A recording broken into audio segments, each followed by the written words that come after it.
que vimos todo lo que es la parte inicial del proceso de planificación, después vino fuerza y nos quedó pendiente esto. Me falta el control remoto de la filmina, no importa, ahora me lo hace.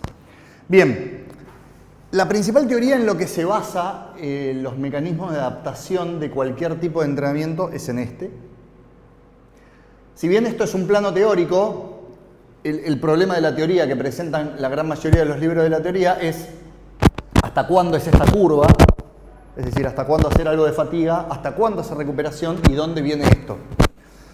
Si yo lo pienso desde un punto de vista diario, esto puede ser una sesión de entrenamiento, esto puede ser el día posterior y esto puede ser la próxima sesión de un equipo que entrena 3 veces por semana.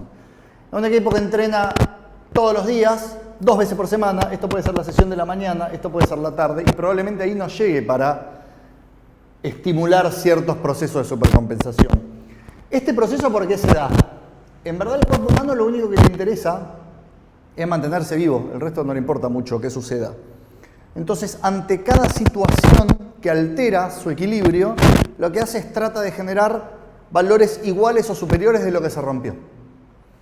Y la gran mayoría de todo este aspecto se da en la fase de sueño, ¿sí?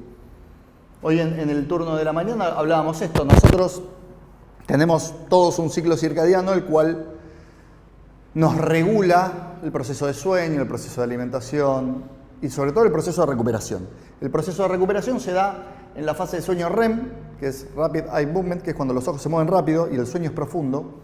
Y a cada uno de todos los deportistas que entrenamos y a cada una de las personas se le da en una etapa distinta, un momento distinto. A vos capaz te da a las 2 de la mañana, a vos a las 4, a mí a las 3, a otro a las 5, a otro a la 1.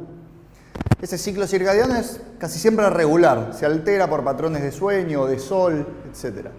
¿Qué sucede? Nosotros tenemos un equipo, suponemos que tenemos un equipo de handball.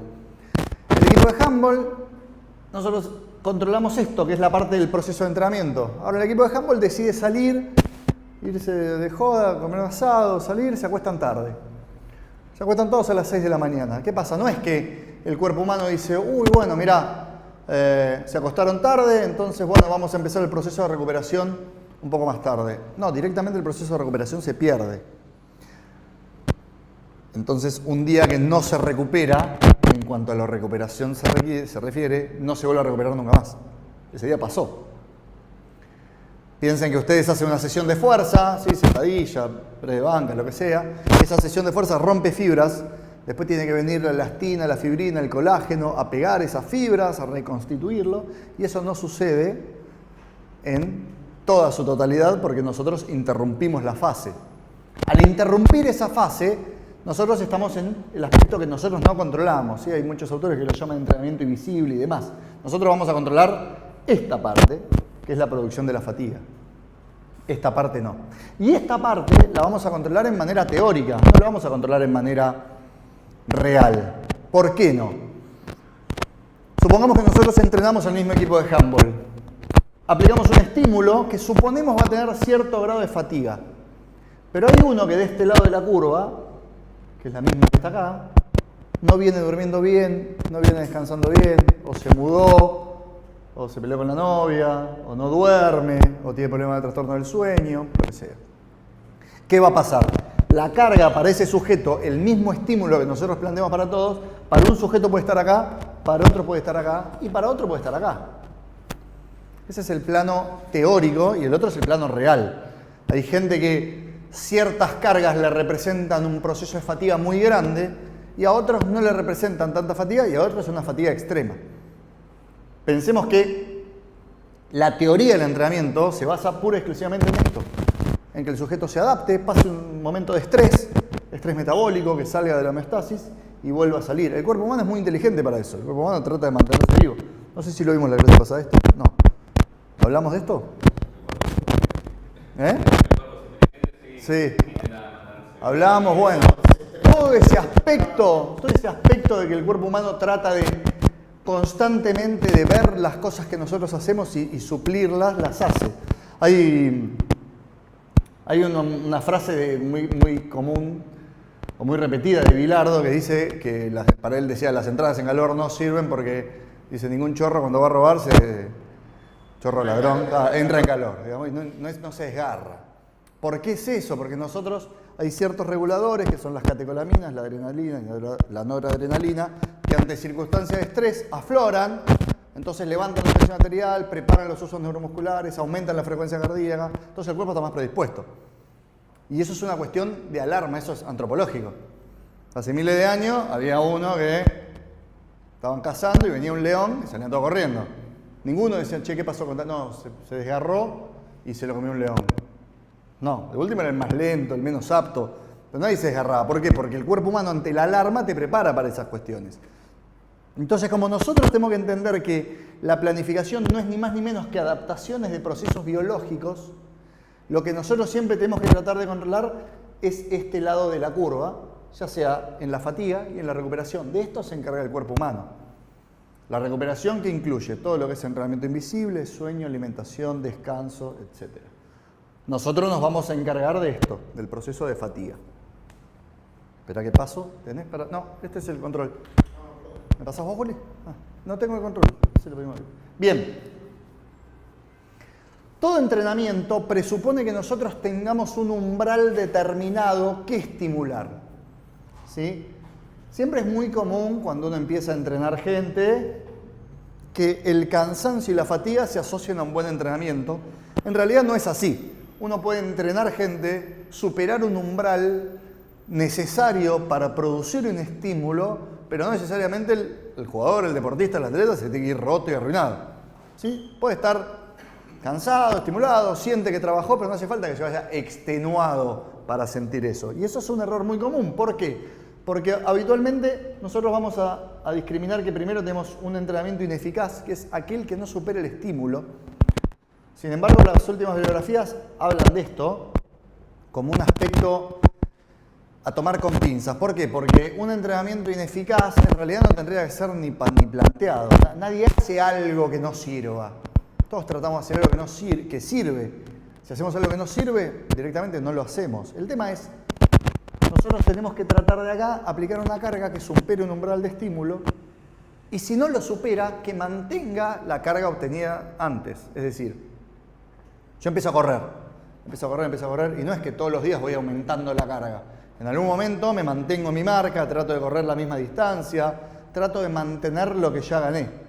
Entonces, por más que no se supere ampliamente el umbral, siempre hay una carga de mantenimiento que tocar. Por eso esto está en discusión. Después tenemos el entrenamiento óptimo, que es sin duda lo más difícil de arreglar. Cuando uno es preparador físico y trabaja con entrenadores, esta parte es un poco de todos. Es un poco del preparador físico, es un poco del entrenador. ¿Sí? El entrenador tiene una idea, una característica del entrenamiento, una característica física, el preparador físico tiene la suya. Entonces, entre los dos tienen que llegar acá. ¿Qué pasa? Si el preparador físico llegó hasta acá pensando que el entrenador iba a completar esto, quizás el entrenador ese día no lo completa porque algo sale mal, etc. O capaz están acá, ¿sí? El preparador físico puso acá y el entrenador le gustó mucho cómo salió todo y empezó a trabajar de más. Entonces empieza a superar los umbrales que nosotros teníamos previsto. Hay algo que se llama Foster, que es como la escala de Borg, un poco modernizada, por así decirlo, que nos ayuda a nosotros a ver la percepción que tiene el atleta sobre el entrenamiento. Entonces nosotros decimos, bueno, para mí el entrenamiento de hoy fue un 8. Y le preguntamos a nuestros atletas, a la gente que entrenábamos, bueno, ¿vos qué decís que fue de 0 a 10? 0 es nada, 10 es hiperintenso. Y para mí fue un 6. Entonces la percepción de donde vos creías que se iba a aumentar el umbral es distinta a la que realmente pasó. Es de ahí donde nosotros tenemos que empezar a ver y a jugar no solamente con lo que nosotros creemos, sino con lo que realmente pasa.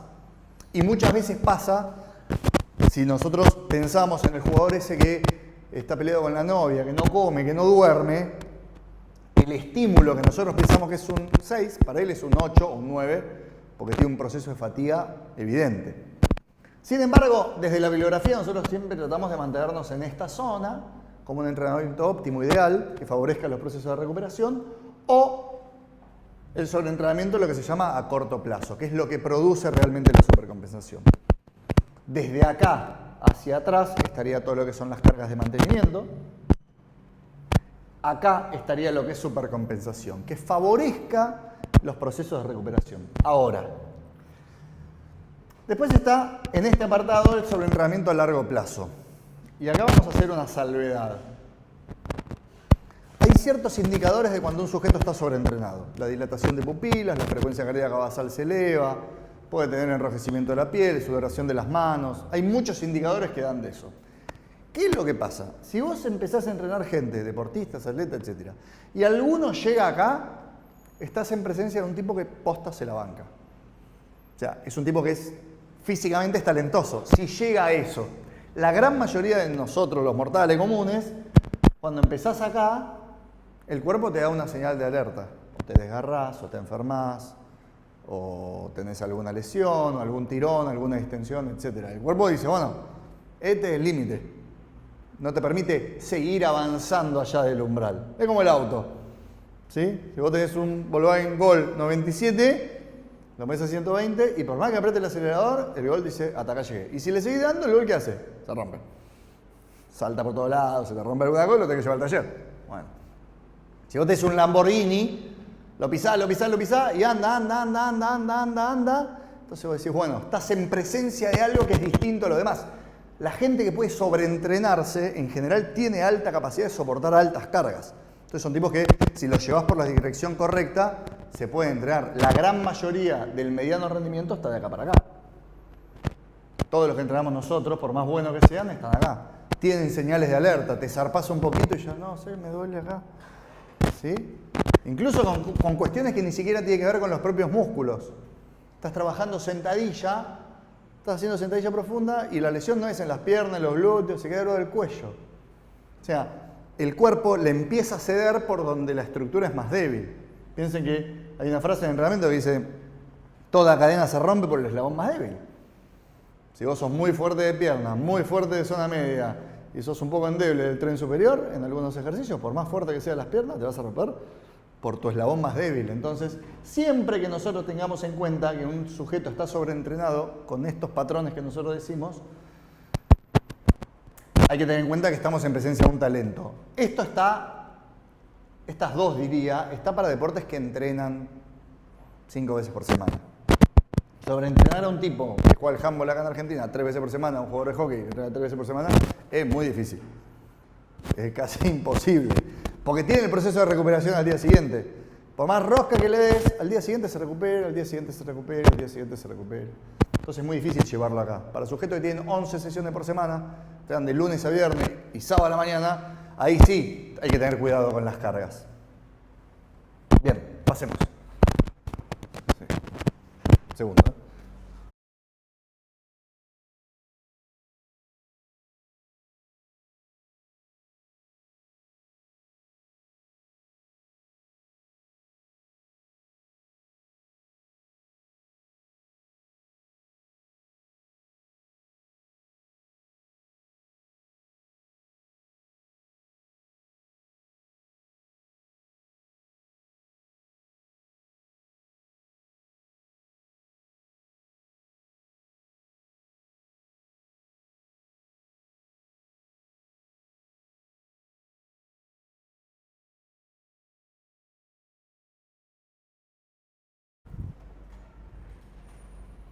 Bien, ahora, la aplicación continua y sucesiva de estímulos de entrenamiento tiene que dar esto en el plano de lo ideal, tiene que dar esto en el plano del error. Que un sujeto entrena, se recupera, entrena, se recupera, entrena, se recupera, entrena, se recupera y llega acá. Siempre esto del plano teórico es muy difícil llevarlo a cabo, sobre todo cuando nosotros nos ponemos a pensar y decimos, bueno, ¿hasta dónde es acá?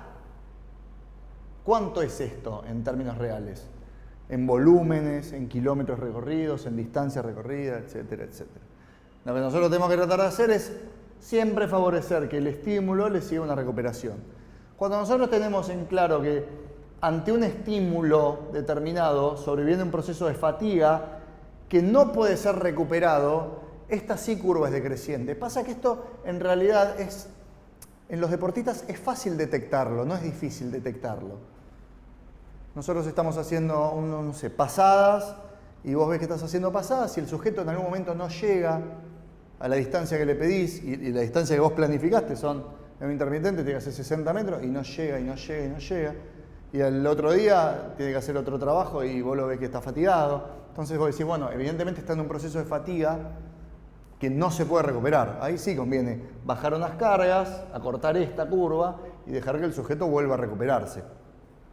Y esta curva nosotros lo podemos pensar como un estímulo o lo podemos pensar como una semana de estímulos. Todo esto puede ser una semana, lunes, miércoles, viernes, en el caso de, no sé, hockey masculino, lunes, martes, jueves, caso de hockey femenino, pueden ser lunes, martes, miércoles, jueves, viernes, en el caso de un deportista profesional, etc. Nosotros podemos adaptar esta curva, si bien es un plano teórico, a lo que nosotros pensemos que es lo ideal. Pasamos. Ahí va. Bien.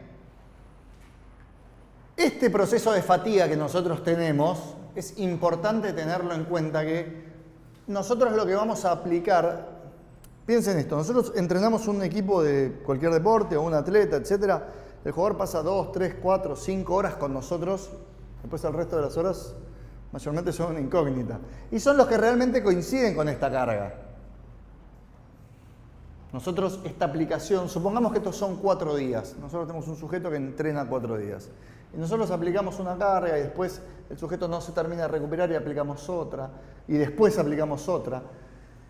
El proceso de fatiga se ve alterado porque la aplicación de cargas continuas y sucesivas hace que el sujeto no lo deje recuperar, no lo deje recuperar, no lo deje recuperar.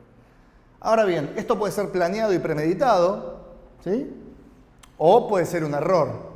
Si yo quiero que un sujeto hipertrofie y se ponga más fuerte, yo lo que hago es, hago sesiones de entrenamiento donde continuamente se rompan esas estructuras musculares, donde la miofibrila empiece a tener sus estímulos, donde la retención hídrica juegue su papel, pero es adrede, vos lo querés hacer. En cambio es, si vos acá decís, bueno, acá voy a hacer esto, y les voy a dar un ejemplo. Yo cuando trabajaba en básquet profesional, muchas veces lo que hacíamos era, para distender o para hacer una carga más relajada, cuando teníamos partidos muy tensos así, o estábamos en una situación especial, lo que hacíamos era jugábamos un poco al fútbol. Entonces, al jugador le gustaba jugar al fútbol, yo llevaba la pelota, jugaban al fútbol. ¿Qué pasa? Los partidos de fútbol no salían como una carga de recuperación, sino que jugaban 40 minutos y se mataban. Y un tipo de 2 metros, 2 metros 6, jugando al fútbol, es un tanto raro. Entonces, hace un montón de movimientos que le insumen una cantidad de esfuerzo, que lo que yo pensaba, que no, es una carga chiquita de recuperación, no, era esto. Entonces terminaban 40 minutos de jugar al fútbol, muerto, peor que si hubieran entrenado. Entonces uno dice, bueno, yo hice esta carga pensando que me iba a favorecer un proceso de recuperación y en realidad no. Entonces todos esos controles de la carga que son los más difíciles de hacer, son los que a nosotros nos pueden llevar a que el sujeto se recupere en mayor o menor medida. Lógicamente la tecnología avanza. Ahora hay una tecnología que lo voy a escribir acá, ¿cómo se llama? Que es un aparatito que se llama Omega Wave. ¿Sí? El Omega Wave, tiene una página de internet, después se las paso. ¿El Omega Wave qué es? El Omega Wave es un dispositivo que va al celular, que lo que hace es muestra la variabilidad de la frecuencia cardíaca. O sea, te toma la frecuencia cardíaca cuando te levantás, cuando apenas te levantás, vos dormís con el cardiotacómetro, te tomás la frecuencia cardíaca, la monitorea, te monitorea sentado, acostado, todos los días. Entonces, ¿eso qué hace? Esa variabilidad de la frecuencia cardíaca tiene una íntima relación con la recuperación. Entonces, si vos estás recuperado, vas a tener un índice de variabilidad y si no, tenés otros. Entonces, ¿qué es lo que sucede? Esto ya deja de ser un WhatsApp de, che, ¿cómo estás hoy? ¿Cómo te sentís? ¿Qué tal fue lo de ayer? Si no, lo tenés mucho más controlado, pues un dato real, ¿sí?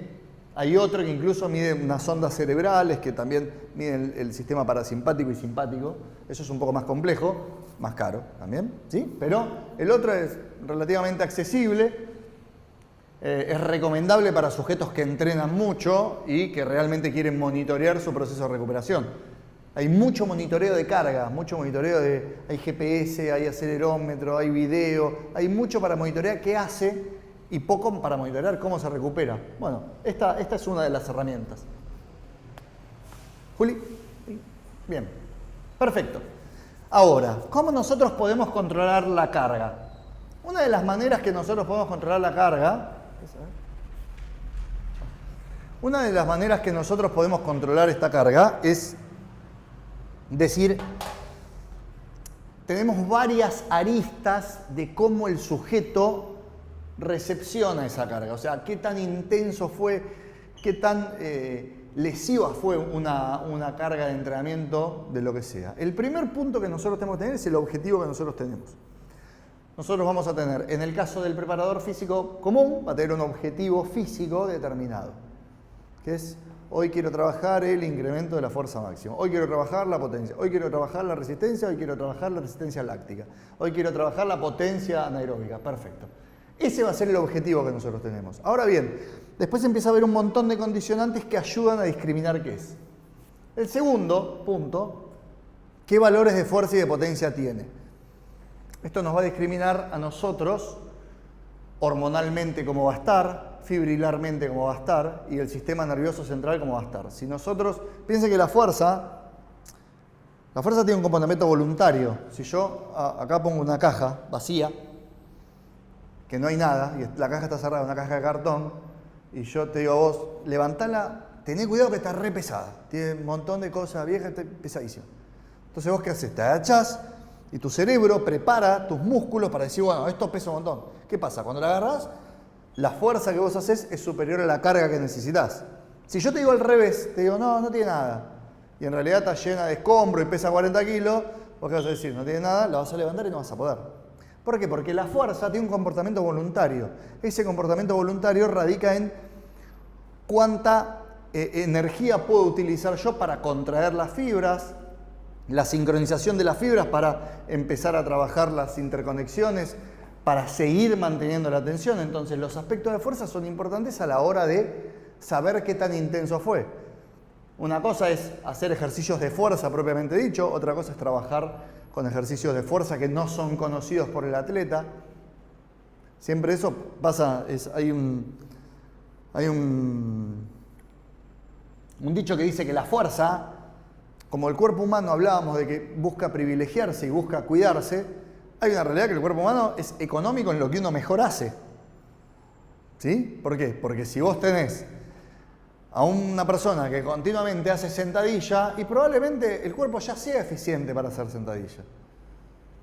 Hay un dicho muy común que habla de las madres. ¿Sí? A vos vivís en tu casa con tu mamá, está todo bien y ahí tu mamá te cocina, lava, plancha, qué sé yo, todo. Un día se enfermó tu mamá y vos tenés que hacer todo.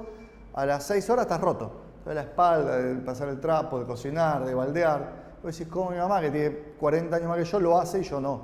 Porque el cuerpo de ella, como hizo tantas veces esa tarea, se hace muy eficiente en la tarea. Entonces es la economía de movimiento lo que prima. Entonces yo voy a trabajar la fuerza bien. ¿Con qué? Con ejercicios conocidos es una cosa. Con ejercicios no conocidos es otra. Si vos agarrás a una persona que no está acostumbrada a hacer cuestas y lo llevas a hacer cuestas o escaleras, por más que sea un sujeto fuerte, esos niveles distintos de patrones mecánicos que va a tener va a hacer que se altere. Entonces, la fuerza es uno de los principales condicionantes que yo tengo que tener. Desde el aspecto hormonal, fundamentalmente para saber qué es lo que puedo hacer el otro día. El tema de la potencia radica en el sistema nervioso central. El nivel de reclutamiento muscular que yo voy a tener, tanto en fuerza y en potencia, tienen que ver con el aspecto periférico. Y eso depende mucho del deporte. Cada deporte tiene como su cultura, por así decirlo.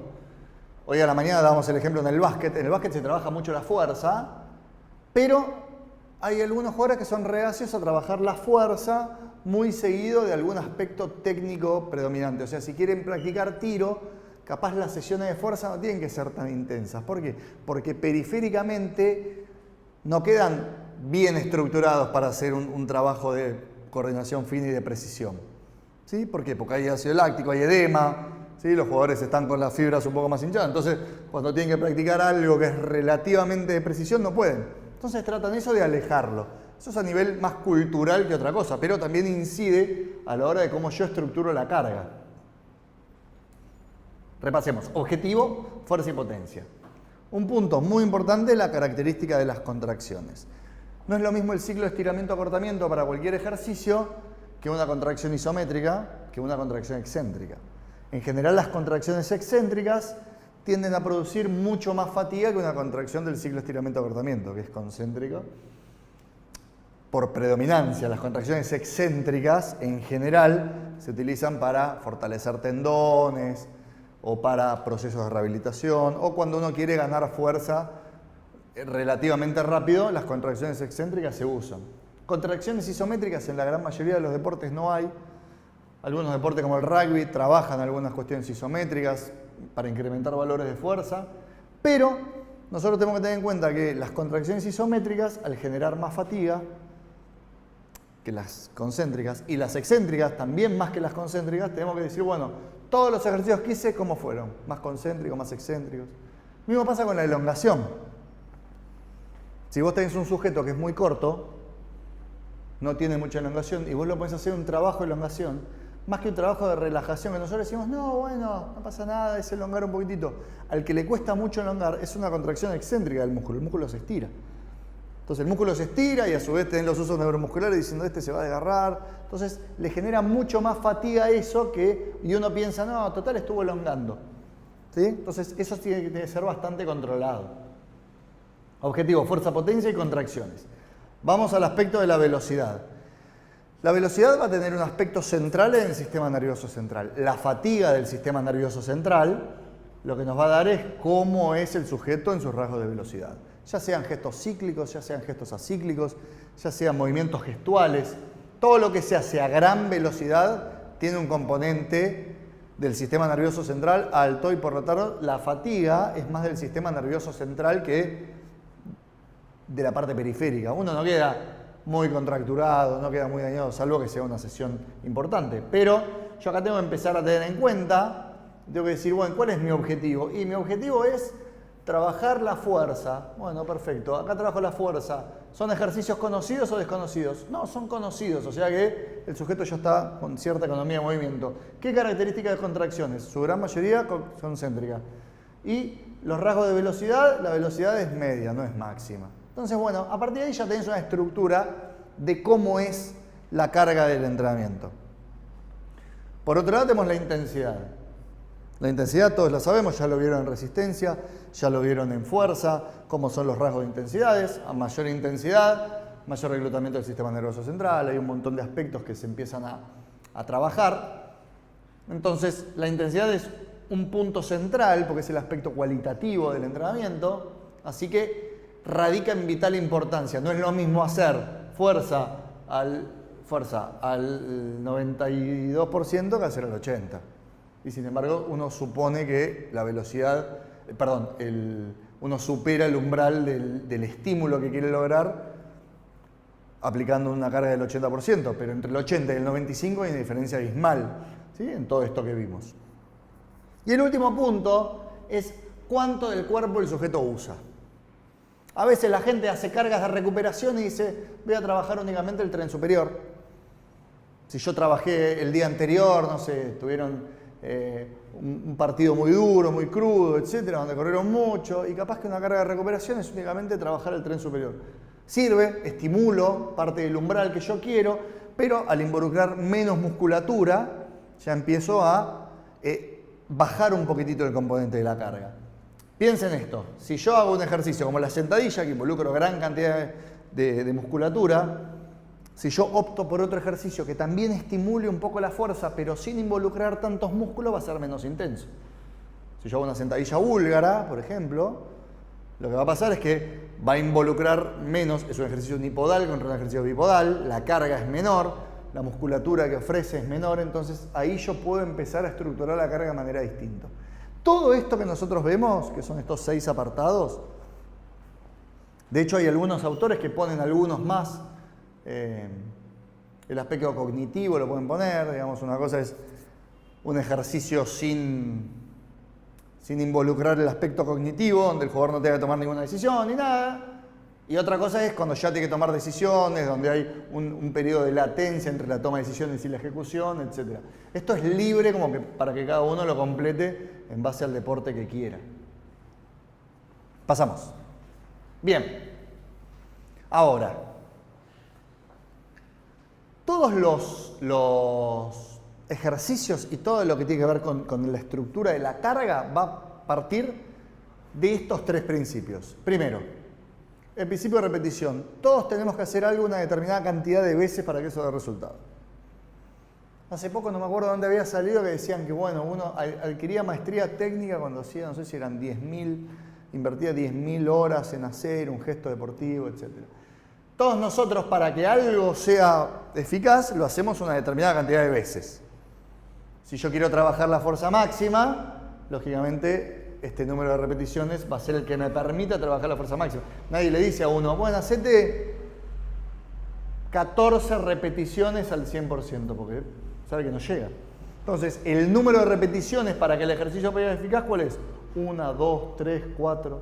La decisión de esto va a decir, bueno, yo tengo que hacer esto determinadas veces para que sea eficaz. Si yo quiero incorporar un gesto, supongamos que alguno de ustedes quiere hacer algo que no incluye jugar al golf. Debe ser bastante difícil. Entonces, si vos querés jugar al golf, no es que te ponen la pelotita y si me agarrás el palo, o sea, así, pum, le pegás. Y vos decís, bueno, sí, pa, así. Va a tener una cierta cantidad de repeticiones para que la incorporación de la técnica en algún momento sea lo que haga que ese patrón mecánico se ajuste a las necesidades que la técnica requiere. Ahora, si yo digo, bueno, hacete esto, pegale a la pelotita 1000 veces, la primera la errás, la segunda la errás, la tercera la errás, probablemente a la repetición 145 vos ya tengas un proceso de fatiga tal que de la 145 a la 1000 sea innecesario seguir haciéndolo. Por eso la técnica, el número de repeticiones de aprendizaje de una técnica, tiene que ser distinto si hay fatiga previa o si no hay fatiga previa. Vos venís del hockey, ¿no? Roller hockey. Bueno, roller hockey. ¿Querés enseñarle a un chico a una técnica de roller hockey determinada? Y vos decís, bueno, ¿cuántas veces lo tiene que hacer para que lo aprenda? Y si vos decís, bueno, van a hacer físico con los patines, van a hacer un trabajo láctico muy crudo y después vienen y tienen que aprender algo técnico, si vos querés enseñar algo técnico, probablemente la fatiga te perjudique y te altere este número. Por eso este número, ¿sí?, como un principio de la cantidad de repeticiones que yo voy a hacer algo para que sea eficaz. Puede ir de 1 a 1000. Dependiendo. Hay una historia, por ejemplo, de. Creo que era Björn Borg. Björn Borg lo que hacía era. Se ponía un televisor y ponía un programa de tele y arriba ponía una pelotita de tenis. Entonces él miraba la pelotita de tenis y prendía un cronómetro. Y miraba la pelotita de tenis, únicamente miraba la pelotita. Y cuando se distraía y miraba la tele, paraba el cronómetro. Entonces él decía que su concentración en el partido tenía que ser, o sea, que los puntos, cuánto dura el punto, tenía que ser menor al tiempo que él tenía que estar concentrado, porque si no, era una manera de medir su concentración. Entonces decía, yo tengo que hacer que todos los puntos duren menos que lo que mi concentración requiere. Estaba medio loco, pero bueno, en esa época se estiraban esas cosas. ¿Tan mal no le fue? Tan mal no le fue, sí. No sé si por el tema de la pelotita, pero en esa época se hacían esas cosas. Bien, el principio de sumación, que tiene que ver con cuál va a ser la pausa que yo haga precisamente para seguir este principio. Todos los principios están relativamente enlazados. En la duración incompleta de cuánto van a ser los intervalos de descanso. Y esto va a radicar en lo que yo quiero hacer. Si yo quiero hipertrofiar en el trabajo de fuerza, lógicamente la pausa va a ser menor que si yo quiero hacer un trabajo de fuerza máxima. ¿Sí? A nadie se le ocurre decir un trabajo de fuerza máxima. Y la pausa entre series, no, 30 segundos. ¿Por qué? Porque no hay posibilidad de que alcance el número de repeticiones adecuado que yo quise hacer. Con hipertrofia pasa lo mismo. Con todos los ejercicios tienen una pausa determinada que es la que yo quiero lograr. En algunos se da por parámetros fisiológicos. Quiero que baje la frecuencia cardíaca hasta 140 latidos. O sea, que el sujeto esté en este estado de recuperación. Después quiero que fibrilarmente esté recuperado. O quiero que coordinativamente el sujeto lo pueda volver a repetir. Esa pausa es lo que nosotros vamos a ver como principio de sumación. Y después viene la duración. ¿Cuánto tiempo voy a hacer algo yo para llegar a mi objetivo? Yo ya discriminé que voy a hacer 4 repeticiones. Dije que va a durar 2 minutos. Bueno, ¿esto cuánto tiempo lo hago? Y cuando hablo de tiempo, digo, bueno, tiempo en la sesión y tiempo en una temporada. Yo quiero mejorar la fuerza. Y digo, bueno, ¿qué estamos? En julio. Bueno, voy a entrenar 2 semanas y con eso estoy. O puedo entrenar 4, o puedo entrenar 8, o puedo entrenar 16, o puedo entrenar 52 semanas del año la fuerza. El tema es cómo voy a articular yo estos 3 principios para que el efecto producido sea el que yo quiera, el que yo alcance. Porque muchas veces el efecto de entrenamiento, si yo erro en estas 2, no va a ser el que yo quiera. ¿Sí? Pasamos. Bien. Ahora, esto vamos a ver una por una ahora. Hay 5 tipos de carga. Por lo menos la bibliografía menciona estos 5. Yo estoy en desacuerdo con pero los vamos a ir viendo uno por uno, que son cómo clasifico yo las cargas de entrenamiento. Pasa Juli esta, porfa. Sí. Bien. Acá lo tenemos como el cuadrado representa cuánto se puede extender o cuánto puede durar esa carga. Una carga ineficaz la puedo hacer del tiempo que yo quiera. ¿Sí? Una carga de recuperación va a tener determinada longitud y magnitud, una carga de mantenimiento lo mismo, una carga entrenable tiene menor cantidad y una carga excesiva tiene aún menor cantidad. Vamos a ver una por una ahora. Bien, la carga excesiva es lo que supera en la capacidad funcional de adaptarse a esa carga. Cuando el nivel de estrés metabólico que nosotros vamos a tener, el nivel de estrés hormonal, periférico, superan la capacidad que tiene el organismo de soportar. Si nosotros sentimos que el sujeto supera ese nivel, estamos en presencia de una carga que fue relativamente excesiva. Y si nosotros consideramos que la carga es excesiva, la recuperación tiene que ser en consecuencia de esta carga. Que muchas veces pasa. Volvemos al ejemplo de la primera filmina. El jugador de handball que no durmió, no se acostó, no almorzó, etc. Entonces, ¿qué va a pasar? Nosotros decimos, bueno, hicimos una carga que para nosotros era una carga entrenable, común, y resultó ser una carga excesiva. Bueno, ¿qué pasa a veces? ¿Sí? Entrenás uno, haces un ejercicio, saludás a todos, estoy todo roto, te dice. No, esto me mató. ¿Y por qué te mató? No dormí, no comí, no pude desayunar hoy. Todas esas vicisitudes que los libros no te dicen.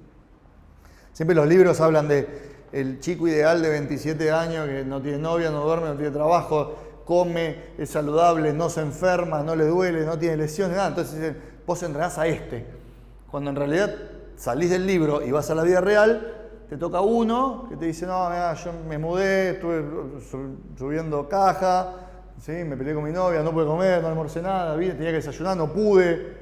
¿Sí? Vine acá, se me quedó el auto, vine corriendo 2 cuadras y vos decís, bueno, a este tipo lo tengo que entrenar yo con sus vicisitudes. Entonces, este tipo de carga, que a veces nosotros la estructuramos y decimos, esto para mí es esto, quizás para uno sí y para otro no. Depende del background que vaya teniendo el atleta. Pasamos. Entrenable es la carga que yo estoy seguro, y el atleta me lo confirma, que va en la dirección que yo quiero del entrenamiento.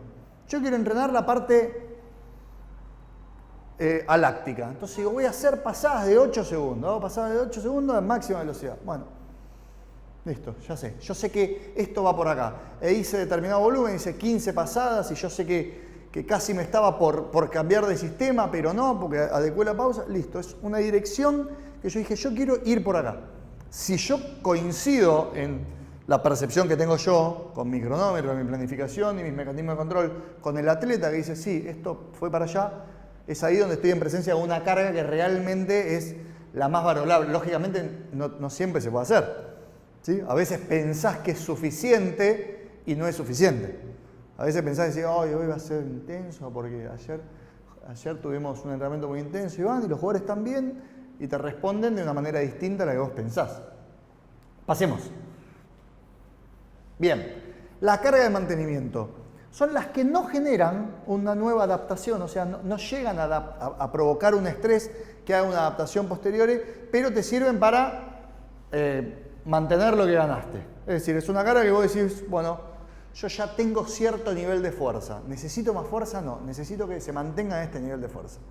Entonces puedo hacer cargas que precisamente sostengan ese nivel y no generen nuevas adaptaciones. O sea, que el sujeto no quede ni dañado, ni hormonalmente pasado. No, que únicamente mantenga lo que yo ya gané. Sin duda son las cargas más difíciles de hacer, porque uno tiene que estar oscilando entre una carga de mantenimiento por un lado, que no sea algo que supere su umbral, ni que tampoco sea demasiado baja como para que se transforme en algo de recuperación.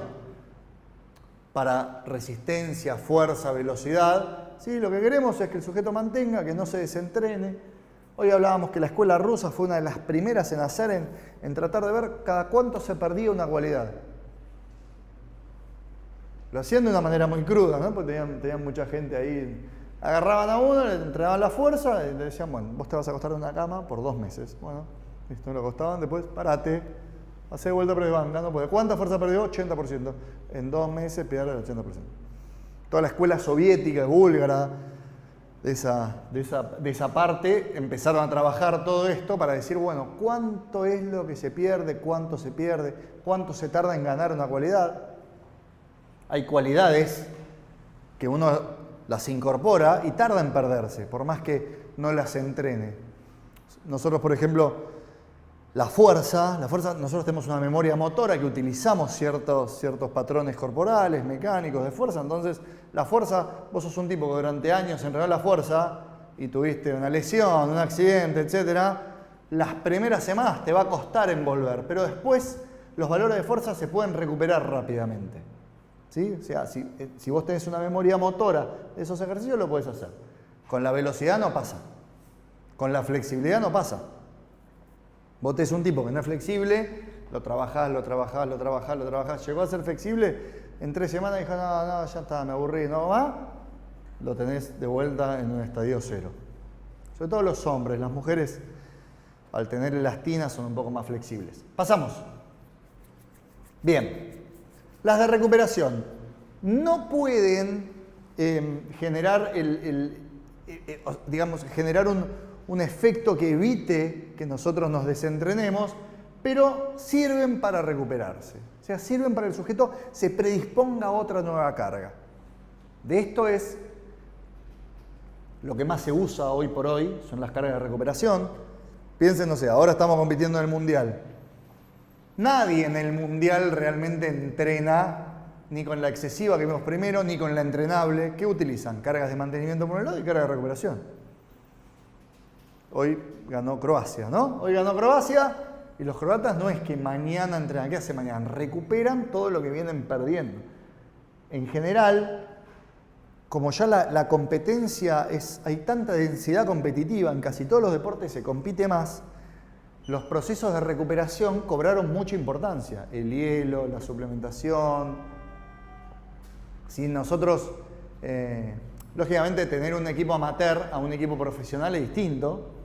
¿Sí? Si vos tenés un equipo amateur y competiste, o venís entrenando muy duro, competiste un sábado, un domingo, y tuviste que recuperar otro partido y competiste a los 2 días, y al otro día citarlos para que vengan a hacer una carga de recuperación, a veces es mejor decirle, mira, quédense en su casa, coman, duerman, descanses, que va a ser una mejor recuperación para este proceso que vengan al club a hacer un regenerativo. Son tipos que laburan hasta las 6 de la tarde, tienen que tomar el bondi, llegar al club, ¿para qué? Para trotar 20 minutos y elongar. A veces es preferible decir, no, una carga de recuperación, seamos sensatos y en un equipo que no es profesional, si es un equipo profesional y los tenés a todos en el hotel, bajamos, vamos a la pileta, vamos al gimnasio, agarran las bici, podemos hacer algo que ayude a regenerar lo que hemos perdido. Recuperación de descarga sería lo mismo, ¿no?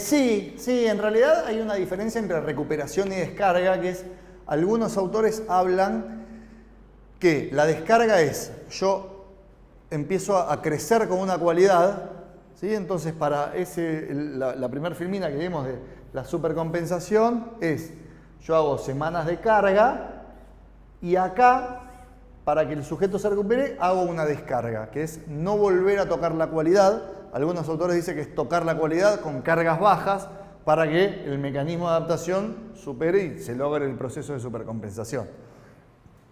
Pero a veces una carga de recuperación puede ser una descarga y otras veces no. ¿Sí? Porque vos podés hacer cargar, la descarga vos puede ser, yo hago 3 semanas de fuerza, hago fuerza, fuerza, fuerza. La cuarta semana descargo fuerza, pero ¿qué hago? Aprovecho para trabajar la resistencia.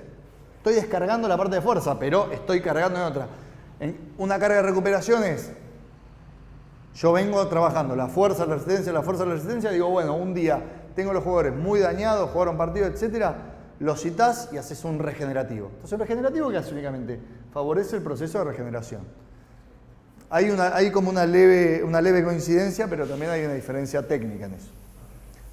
Pasamos. Bien, la carga ineficaz.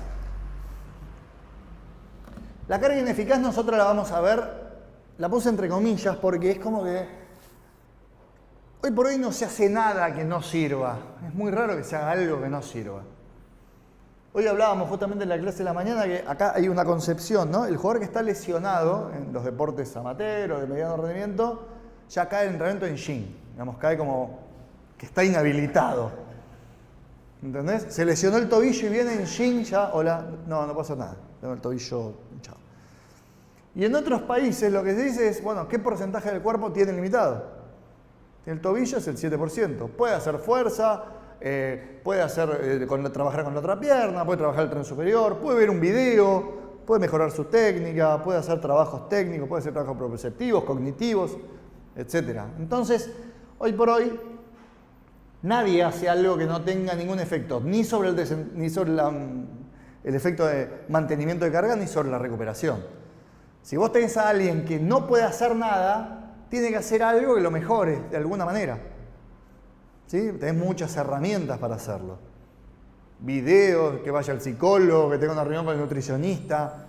O sea, hay muchas maneras de que no haya una carga, si bien desde el cuerpo no es una carga, pero posibilita que el sujeto mejore. Por eso es que ya esto quedó medio de lado. Si no, tiene que ser un estímulo muy bajo. Llamar a los jugadores y decirle, bueno, vamos a hacer 40 abdominales y nos vamos. Bueno, es una carga que no suma nada. Y ciertos autores dicen, suma más que no hacer nada. Entonces, ¿hasta cuándo es ineficaz? Se habla de ineficaz cuando no supera el umbral, no mantiene y no recupera. Si no hace ninguna de esas 3 cosas, ¿para qué la haces? Por eso es como que está un poco en discusión. Pasamos esta. Bien. Ahora nos vamos a meter en una parte divertida que es, cuando nosotros hablamos de carga, lo vamos a tipificar en varios aspectos.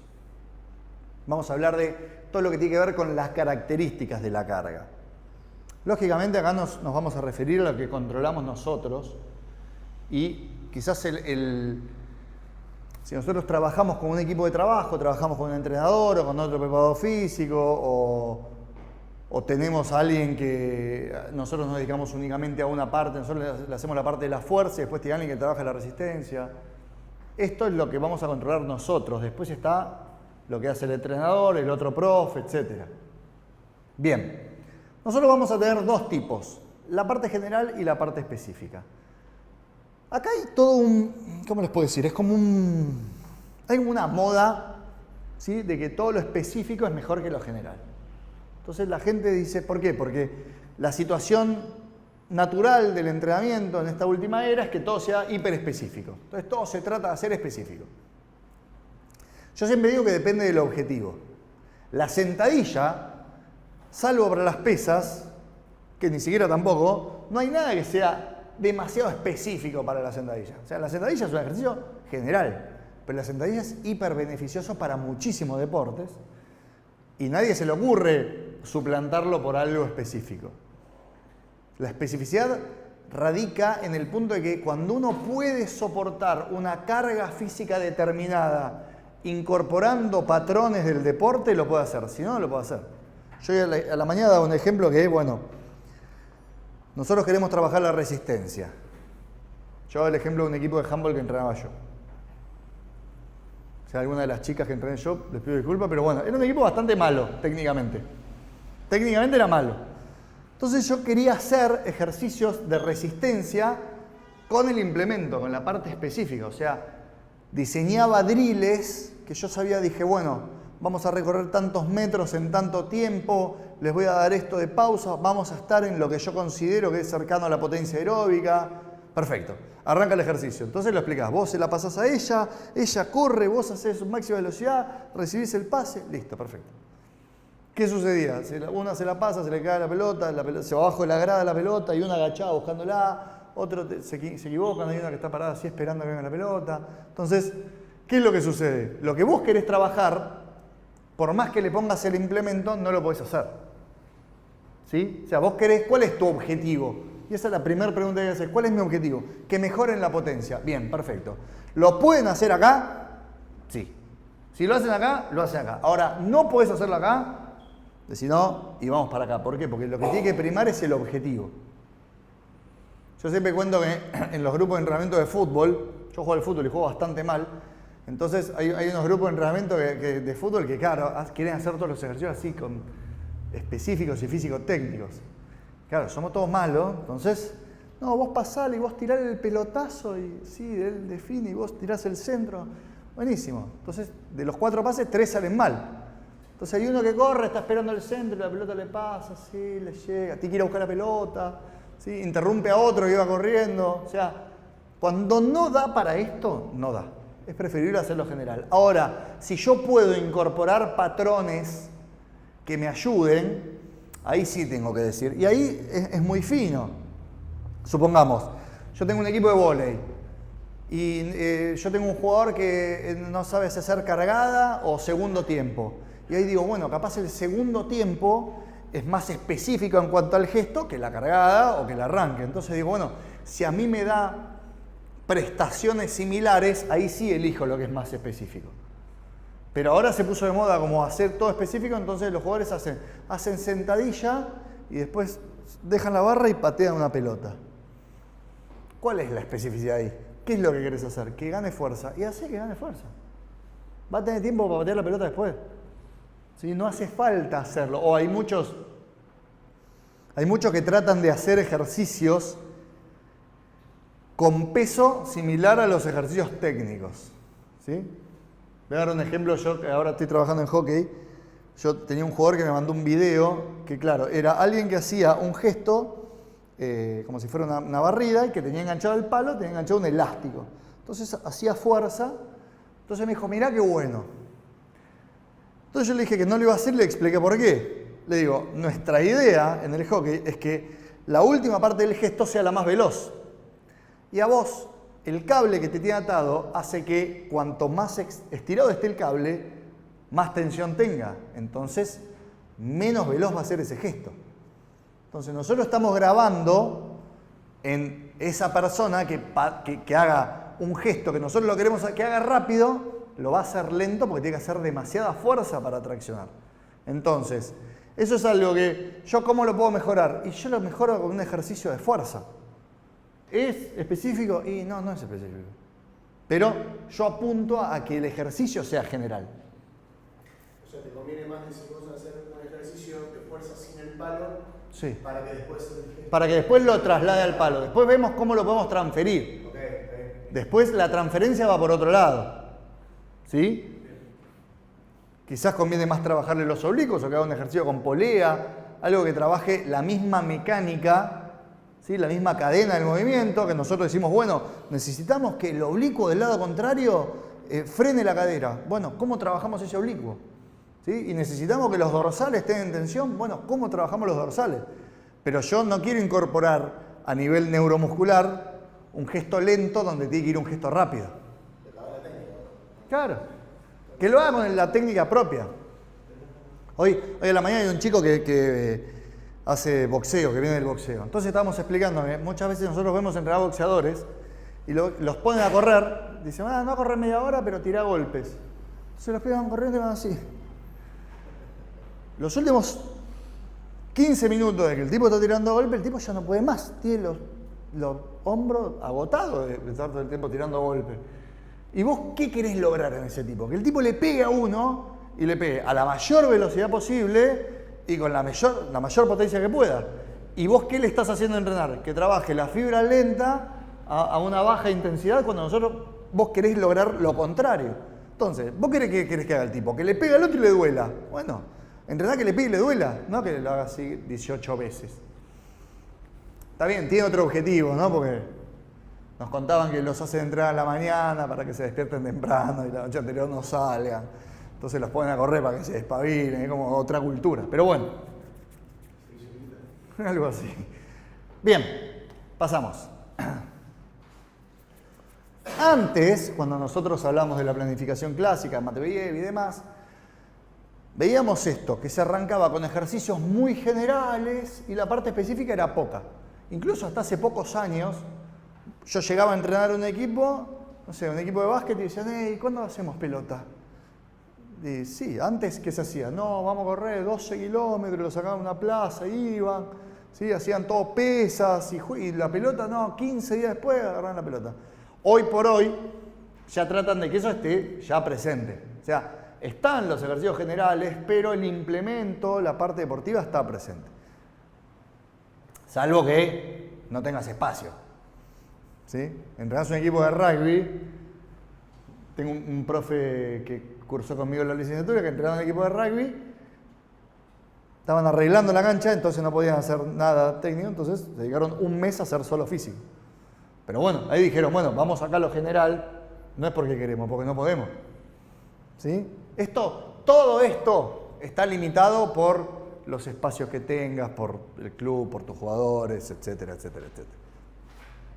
A veces es muy lindo lo que veíamos antes, trabajar todo específico. Pero te dicen, vos tenés una hora de cancha, te dicen, bueno, está bien, listo, perfecto. Y después tenés, ¿ves ese galpón? Bueno. O sea, uno se adapta al entorno que tiene. Esto es mediano rendimiento. Alto rendimiento vas y pedís, hola, quiero la cancha 3 horas. Bueno, te dicen. Acá no, acá te dicen, no, están los de vóley, pero bueno.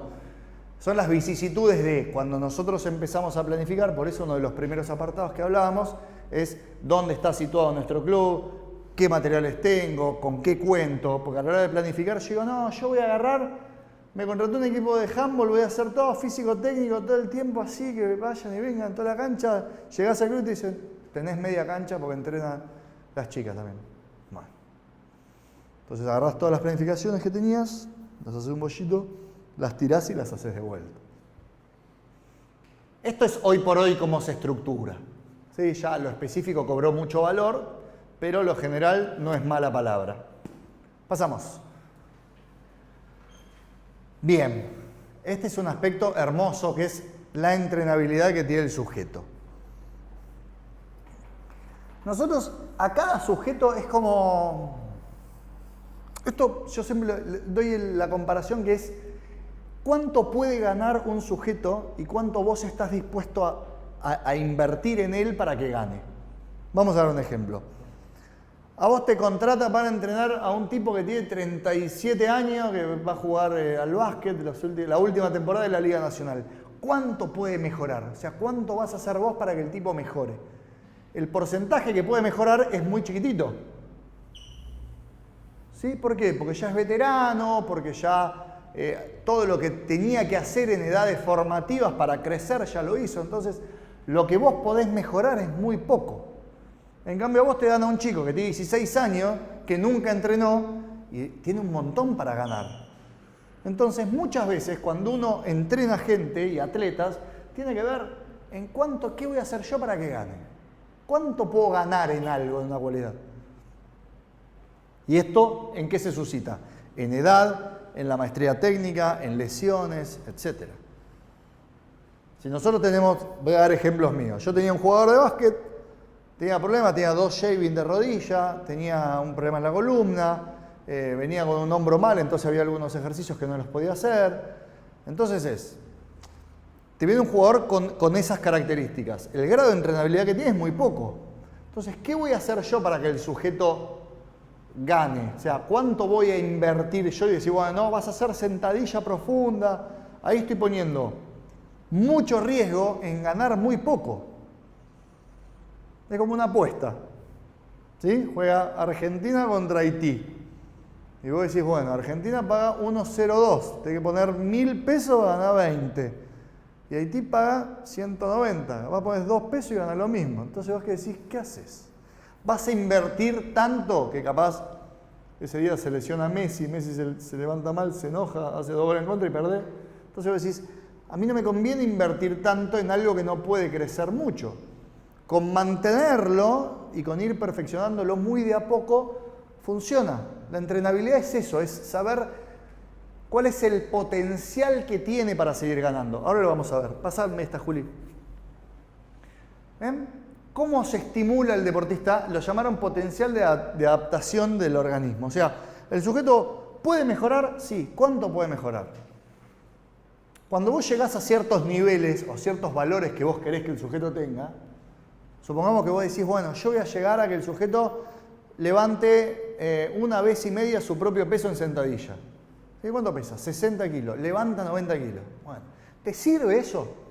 ¿Al sujeto le sirve? ¿Cuánto vas a ganar vos para hacer 95 kilos de sentadilla? Si capaz que el sujeto con 90 está bien. Hay una frase que dice, a mí mis jugadores me critican porque entrenamos poco. Pero yo tengo una teoría que es, hay que hacer lo mínimo que se pueda para avanzar lo máximo. Y a veces el hacer de más te deja en el mismo lugar. ¿Se entiende? Vamos a dar un ejemplo de cocina. Si nosotros vamos a comer, somos 4, decimos, bueno, ¿cuántas pizzas pedimos? Y yo me como 4 porciones, yo 4, el 3, pedimos 2 pizzas. Nadie dice, no, tráeme 6 pizzas y que sobre. ¿Qué haces con lo que sobra? Entonces, en entrenamiento, todo eso que sobra es algo que vos gastaste energía, tiempo, en algo que quizás te da el mismo rédito. Ya nosotros con 2 pizzas, el hambre está saciado. No hay necesidad de seguir invirtiendo más. En entrenamiento pasa lo mismo. Vos decís, yo quiero que el sujeto tenga cierto valor de resistencia. Perfecto, ya está. El otro día fui a escuchar al equipo de ciencias del deporte de la selección de hockey de Gran Bretaña. Entonces los sujetos decían que ellos querían 4 variables de sus jugadores. Que tengan un test aeróbico de 22 km por hora, un sprint de 7 metros por segundo, 1,5 veces su peso en sentadilla y 1,45 la velocidad de ejecución en un ejercicio dinámico. Ya está. Entonces decían, ¿el tipo tiene 22 km por hora? Sí. Listo, pasamos al otro. ¿No tiene? Lo trabajamos para que lo tenga.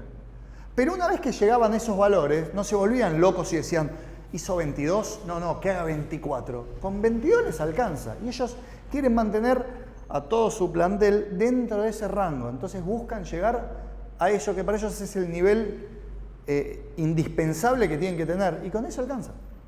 No buscan más. Yo cuando empecé a trabajar, que estaba medio loco, ahora no, entrenaba en un equipo de básquet y yo me había estaba muy maquinado con la fuerza, los ponía re fuertes y le hacía hacer de todo. Y una vez un jugador de básquet me dijo algo que siempre lo recuerdo y que fue el que me cambió la manera de verlo. Yo les hacía hacer sentadillas, saltos, los volvía loco.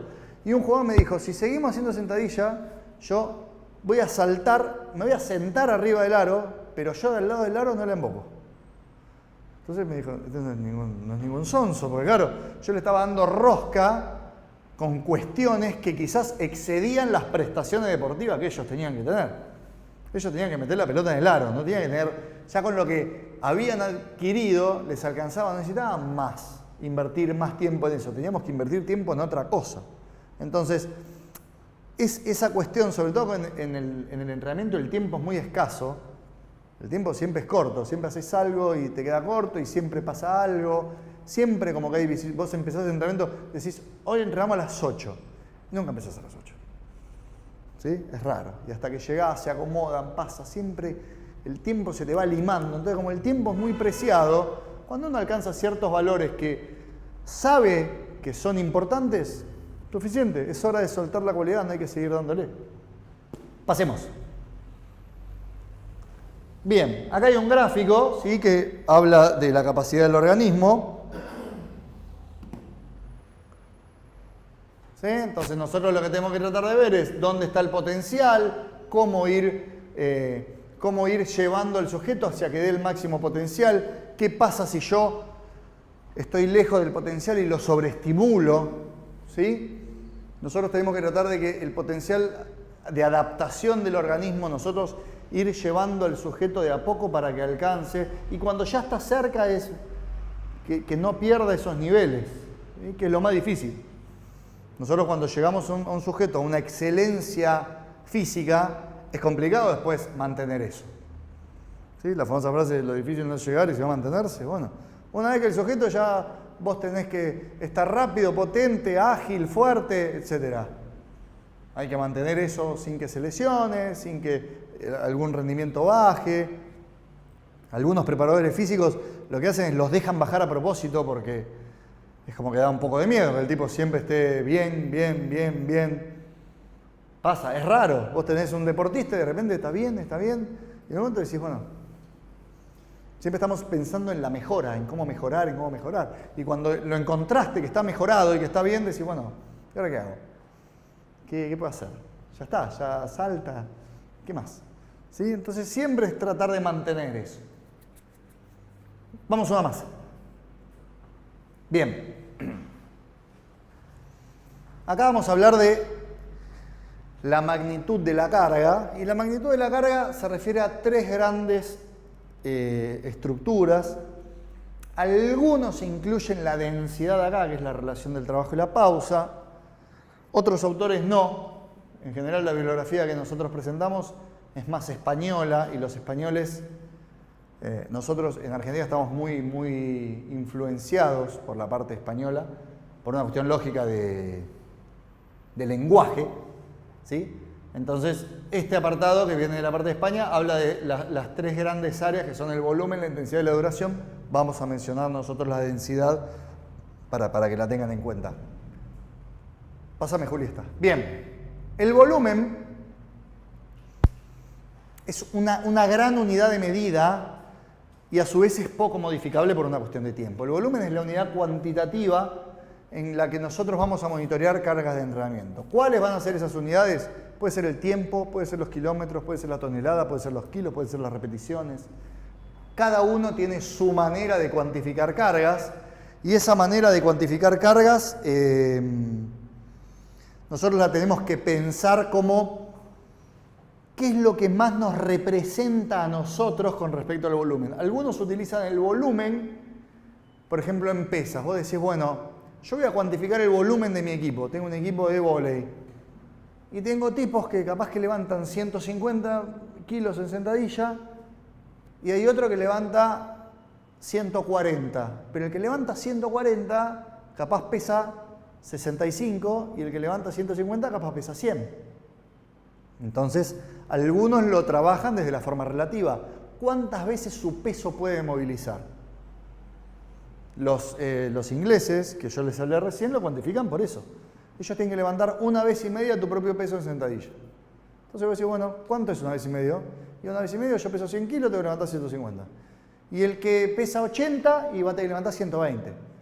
Cada uno con su unidad de medida. Entonces, el volumen en kilos te va a variar dependiendo cuánto pesa el sujeto. Es otra manera de cuantificarlo. Si vos querés cuantificar trabajo de resistencia y vos decís, no, voy a cuantificar por kilómetros, mayormente todos tienen el mismo kilometraje. Pero ahí vas a incurrir en el problema que si vos capaz haces un trabajo láctico, decís, voy a hacer 10 pasadas de 400, que es un trabajo lactácido, 10 por 400 te da 4.000 metros. Y ese volumen es medio mentiroso, porque capaz vos decís, y esta vez voy a hacer que corran suave 2 tandas de 2 kilómetros. Vas a tu planificación y decís, uy, acá hice 4 kilómetros. Y acá también. Pero la carga fue distinta en las dos. En la filmina que vimos todo el circulito, la intensidad es distinta, la velocidad es distinta, el objetivo es distinto. Entonces la carga es distinta. Entonces el volumen por sí solo no representa mucho. Ahora está muy de moda. Con la aparición de los GPS, estos vieron que están los GPS, pero los GPS, todo el mundo controla cuánto corre una persona. De hecho, ahora que está el Mundial, en la página de la FIFA está todo el dato de todos. Y ahora decían que los 4 equipos que llegaron a las semifinales, entre los 4 equipos, o sea, los 4 equipos son los 4 equipos que más distancia recorren en equipo. O sea, todo el equipo es el equipo que más distancia recorre. Los 4 que llegaron ahí. Entonces todo el mundo dice, bueno, hay que correr más. Hasta que sea un equipo que corra menos y sea más eficiente y todos dicen, hay que correr menos. Bueno, pero ahí tenés la diferencia. Hoy leía que Croacia llega con un partido más en tiempo. Claro, Son sí. tres suplementarios que son 90 minutos. Sí. Y Francia no llega con suplementarios. Bueno, si vos tomás en el volumen. No, en Francia ninguno. Por eso. Croacia tiene 3. Claro, Ah. no más. Jugar, octavos, no. Sí, octavos, cuarto y semi. Octavos, cuarto y semi. Por eso. Entonces, sí, pero si vos eso pensalo el volumen, no medido en kilómetros, sino medido en tiempo. Vos decís, bueno, ¿cuál fue el tiempo? Nosotros muchas veces, en el equipo que trabajo yo, o en básquet es muy común decir, bueno, ¿cuánto tiempo jugó este jugador? 28 minutos. Ahora, ¿qué representa esos 28 minutos? O sea, una unidad sola no explica todas las variables del entrenamiento. El volumen por sí solo no explica todo. De hecho, si vos a veces decís, bueno, voy a cuantificar un partido por una variable de distancia recorrida, y a vos, a priori, parece que un tipo que corre más distancia es más eficiente, y capaz más eficiente que corre menos distancia. Capaz que el que corrió más estuvo perdido un tiempo, o sea, hace cosas que no debe hacer y tiene que suplir ciertas necesidades. Entonces, la variable distancia recorrida no alcanza por sí sola. Como tampoco alcanza en pesas el tema de los kilos o el tema de las repeticiones. O sea, hay muchas variables y cuando uno empieza a planificar, se encuentra con que muchas de las variables explican un proceso. Entonces, hay que encontrar las que uno se sienta cómodo, ¿sí? Hay gente que se siente cómodo con el volumen en kilos, perfecto. Hay gente que lo pasa a toneladas, hay gente que lo pone con respecto al propio peso. Digamos, cada uno tiene que encontrar su forma.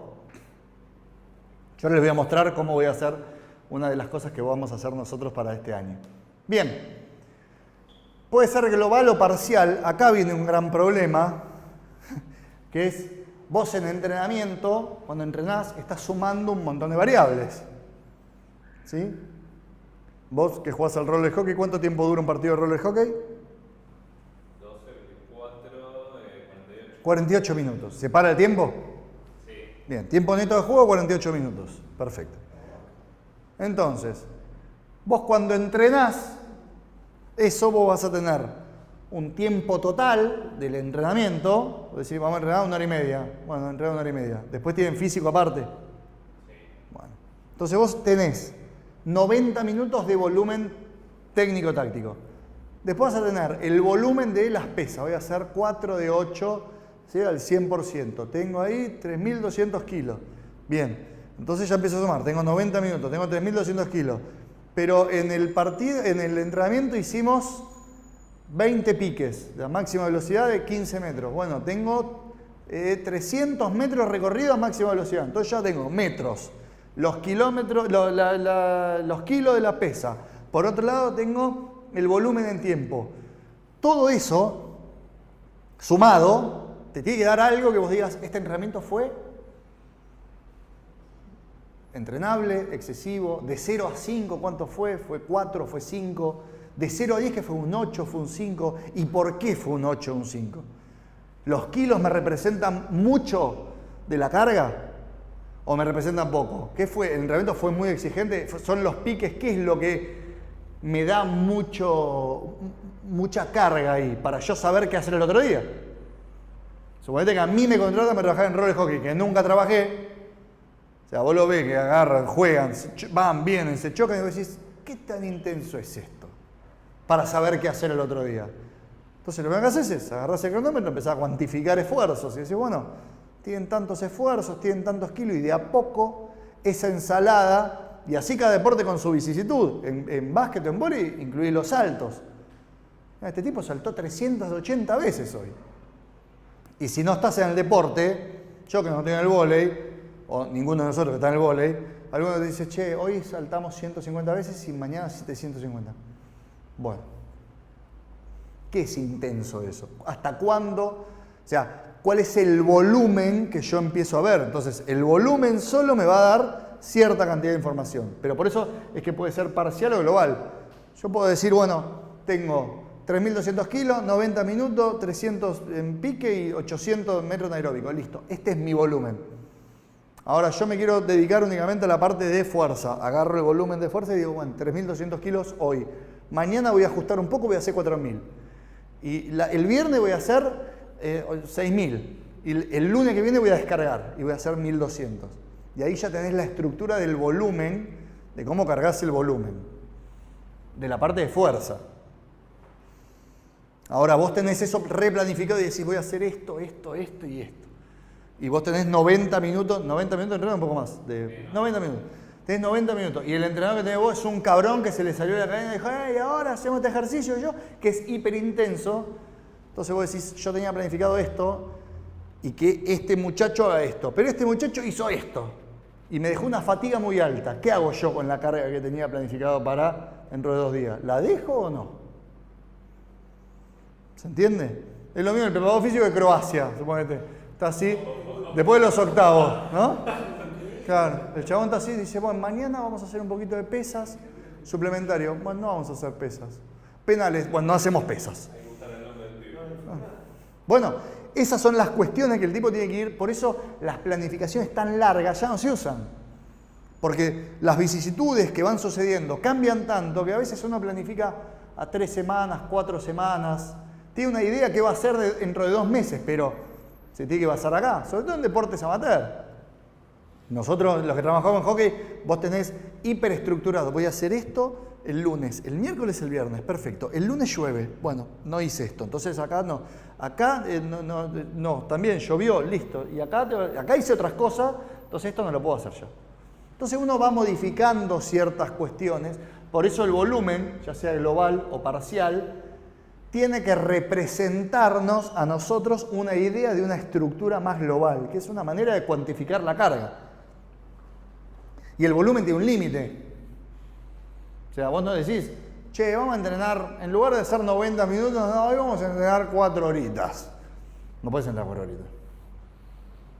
Ni por los jugadores, ni porque no está en la cancha, ni porque no te sirve, etc. O sea, el volumen tiene un límite.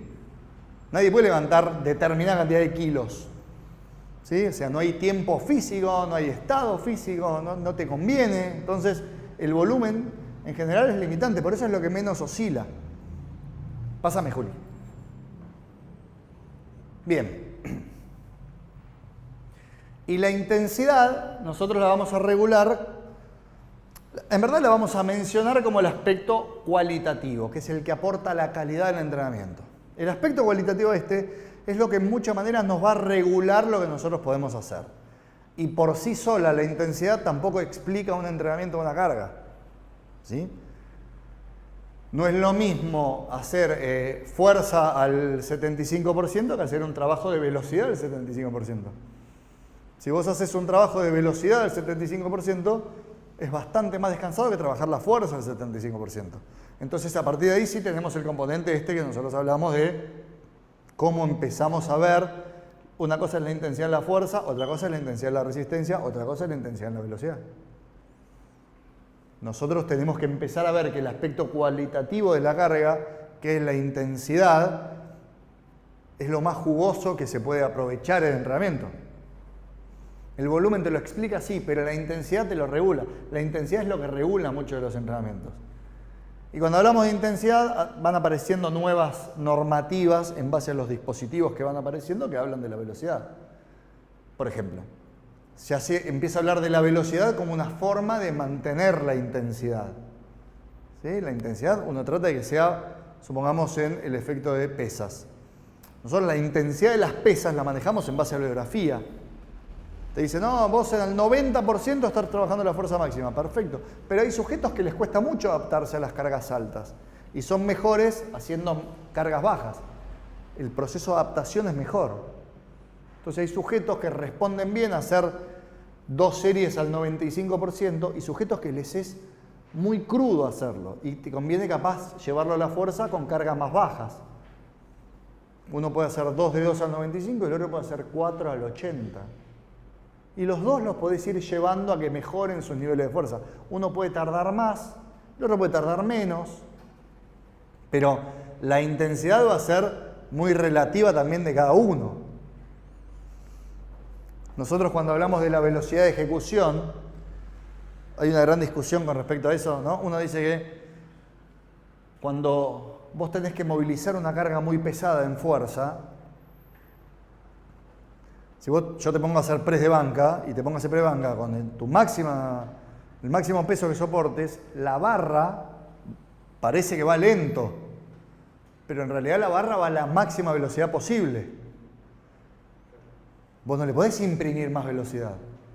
Entonces muchas veces se asocia que por algo no es veloz, no es intenso, cuando en realidad todo lo contrario.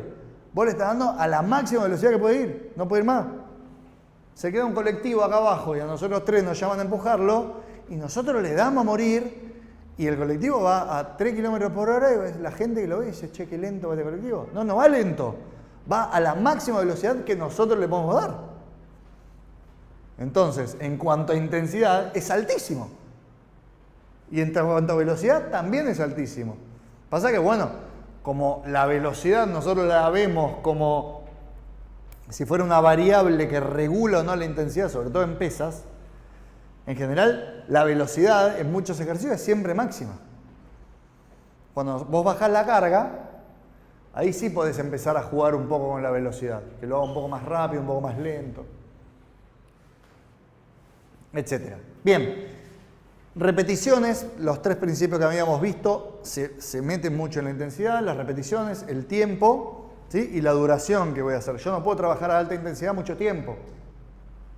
¿Sí? En algún momento lo que hablábamos con él, de la necesidad de descargar, de que esa intensidad baje, ya sea soltando la cualidad o no. Pasamos. Históricamente, el volumen y la intensidad jugaban un papel preponderante a la hora de diagramar planificaciones. Entonces, ¿qué trataban de hacer? De ondular. De esto hay muchos modelos cubanos, búlgaros, soviéticos, etcétera, yugoslavos, hay un montón de estos, de cómo oscilan el volumen y la intensidad. Cuando el volumen es muy alto, la intensidad es muy baja. Hay otros que dicen, yo quiero mantener la intensidad alta y ajustar por el volumen. En general, yo, por ejemplo, soy más de este estilo. Cuando trabajo cargas altas, me gusta trabajar cargas altas y el volumen es alto para la intensidad, y después cuando descargo por intensidad y por volumen. Cuando yo trabajaba en básquet, que entrenábamos todos los días, manteníamos buenos niveles de intensidad y descargábamos por el volumen únicamente.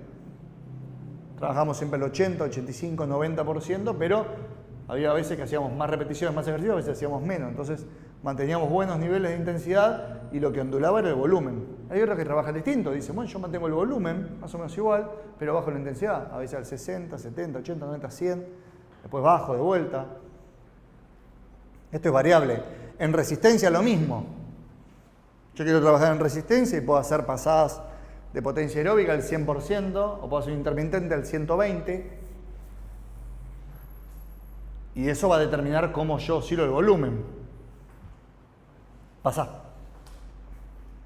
Bien, y la duración. Bien.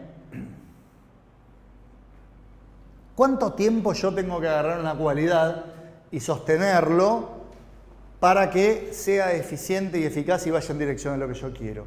La realidad es que cuando se empezó a hablar, se hablan de los estímulos solos. Nosotros siempre tenemos como una multiplicidad de estímulos.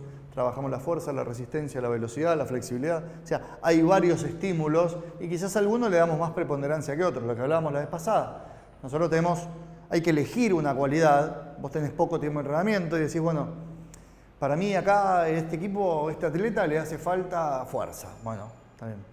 Tengo que ir por la fuerza. ¿Y la resistencia la voy a tocar? Y sí, pero menos, porque para mí esto es central, es la fuerza. Bueno, yo ahí tengo que ver qué duración le voy a dar a mi periodo de fuerza para que los sujetos lleguen a los valores que yo quiero.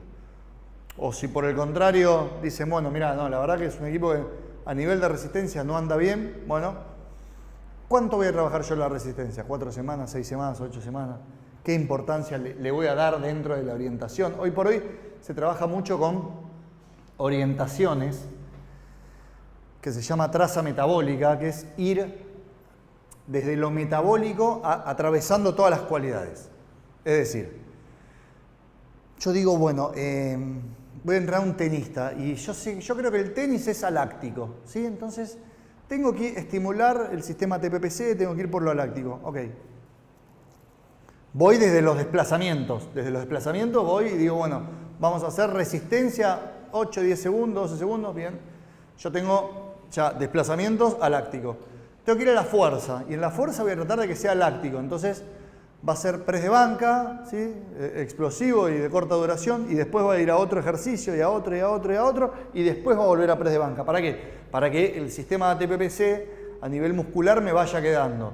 Y después tengo que hacer un ejercicio en cancha. Bueno, le digo al entrenador, mirá, estoy trabajando esto, tratá de hacerlo así aláctico, o sea, hacer ejercicio así intenso con esta pausa. Si te da bola, genial. Entonces, vos le decís, haz esto, el chabón lo hace, el entrenador lo hace, el tenista lo hace, y vos decís, bueno, tengo un entrenamiento direccionado en lo aláctico. Puedo decir, no, mirá, yo tengo que ir por la resistencia, le falta resistencia, tengo que trabajar la resistencia. Y digo, bueno, los desplazamientos, ¿cómo vamos a hacer? Y va a durar 20 minutos. ¿Sí? Vamos a hacer 15 por 15, 20 minutos de duración. Bueno, desplazamiento aeróbico, fuerza también, fuerza resistencia. Un circuito largo, ¿sí? Con cargas bajas, muchas repeticiones, resistencia en la fuerza. Hablamos con el entrenador, le decimos, mirá, que dure, ¿sí? Que sean peloteos largos, minuto y medio, ¿sí? Que la pausa se recupere, pero que siga progresando. Bueno, ahí dije, voy por la resistencia y lo ataco a la parte metabólica con una orientación desde varios lugares, desde la fuerza, desde los desplazamientos, desde la resistencia propiamente dicha, desde la velocidad. A todo lo atraviesa la cualidad. ¿Esto por qué se hace? Porque falta tiempo. Entonces, como falta tiempo, antes sí, tenías tiempo para entrenar en las planificaciones del 70, el 80. ¿Cuándo competimos? En agosto del año que viene. Perfecto. Listo. Vamos, la fuerza, llevas a todos juntos, así la fuerza, la resistencia, la velocidad y los vas empujando a todos y los vas llevando. ¿Sí? Si no, no lo puedes llevar a todos así ahora. Ahora tenés que decirle, bueno, muchachos, vamos todos en filita y a todos nos atraviesa una cualidad. ¿Por qué? Porque falta tiempo. La traza metabólica y la orientación de la calidad surge únicamente por la falta de tiempo, por el aumento de la competencia. Mi frase preferida, ¿sí? El límite donde la carga no produce más desarrollo es solo una pérdida de tiempo y energía. Muchos de mis jugadores no lo entienden. Nosotros a veces hacemos entrenamientos que son cortos, ¿sí? Duran 18 minutos, 19 minutos, hacemos resistencia a la velocidad y termina, y viste, termina como diciendo, ¿terminó? Como que es que el entrenamiento te tiene que ir extenuado, todo transpirado, roto, arruinado, y decís, hoy sí. Y capaz vos superaste el umbral de adaptación en cierta traza metabólica con poco tiempo, con poco volumen, lo hiciste, listo, ya está, no hace falta más. Ya está cumplido el objetivo. Bien. Listo. Pasá.